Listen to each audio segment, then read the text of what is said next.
Diego Pavão está aqui com a gente para que nós possamos continuar falando sobre isso, essas negociações, e que a gente compreenda por qual motivo é difícil conseguir chegar num acordo. Porque uma coisa é diplomaticamente dizerem, claro, estamos abertos aqui para conversar, mas assinar uma decisão de um acordo, por que é tão complicado, Diego? Esse é o grande problema, né, Elisa? É o ponto a ponto, é o cada ponto desse acordo que os Estados Unidos querem impor ao Irã. Bom dia para você, bom dia para quem acompanha o Live CNN em casa. É por isso que a gente vê com tanta atenção, na verdade o mundo assiste com tanta atenção essas negociações que acontecem lá em Genebra, na Suíça. Mais uma rodada de negociações. Se essas negociações derem certo, a gente pode ter um ataque dos Estados Unidos ao Irã evitado. Lembrando, existe um imenso porta-aviões dos americanos chegando ao Oriente Médio nesse momento. Ele deve chegar na próxima semana, nos próximos dias, lá à região do Oriente Médio. Isso tudo,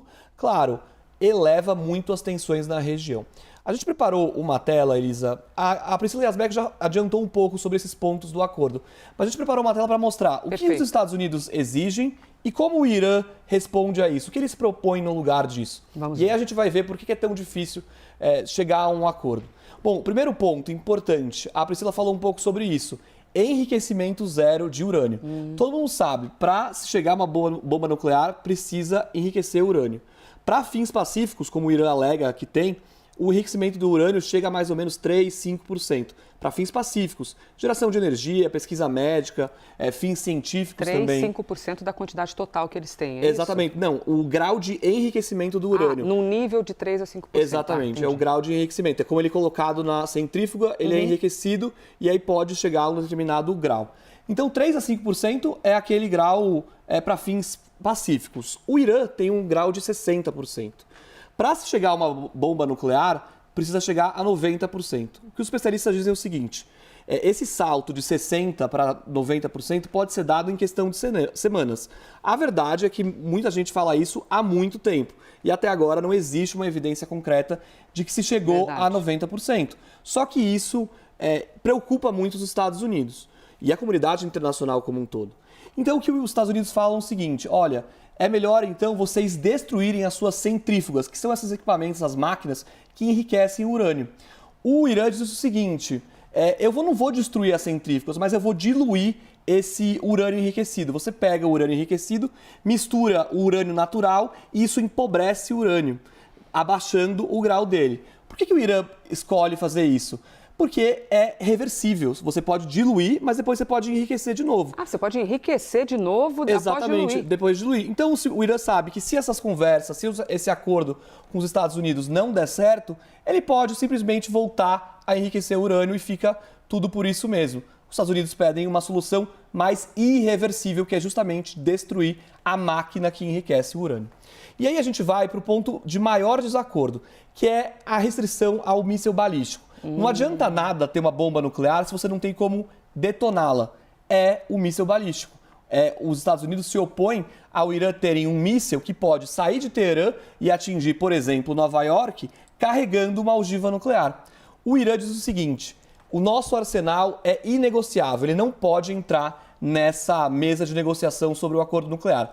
Por que o Irã diz isso? O Irã sabe que tem uma força aérea, aviões muito obsoletos, muito antigos, aviões da década de 70, da década de 80. Ainda mais comparado com os Estados Unidos, Exatamente. Né? O grande trunfo do Irã é justamente o seu programa de mísseis, que é um dos maiores do Oriente Médio. O Irã diz que precisa manter esse programa de mísseis assim, porque ele tem adversários muito potentes na questão aérea no Oriente Médio, por exemplo, Arábia Saudita e Israel. Então o Irã diz que não vai se desfazer desse arsenal. Esse é um ponto de grande impasse.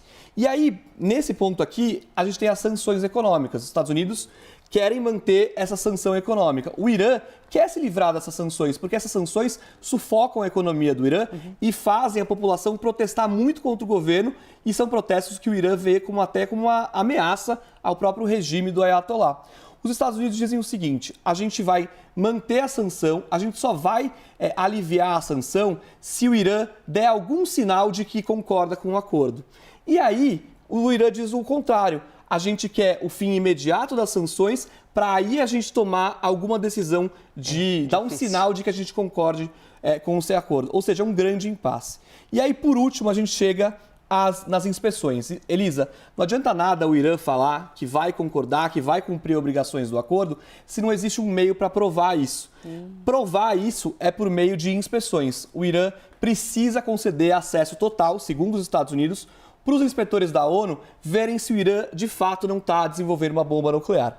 E o Irã diz o seguinte, olha, a gente até pode permitir algumas inspeções, mas, por exemplo, eu não quero que essas inspeções passem pelas nossas bases militares, porque o Irã diz que os Estados Unidos têm acesso aos relatórios dessa inspeção e podem usar isso para fins de espionagem. Ruim sentir isso, mas ao ler e ouvir, a gente percebe que a chance de ter um acordo é difícil, né? É difícil, mas claro, a diplomacia, a gente sempre dá a segunda chance à diplomacia. Vamos ver. Tomara que isso ocorra para que não ocorra um ataque ao Irã nos próximos dias, como prometera Donald Trump. Obrigada. Obrigado, Elisa. Diego Pavão, nosso analista de assuntos internacionais.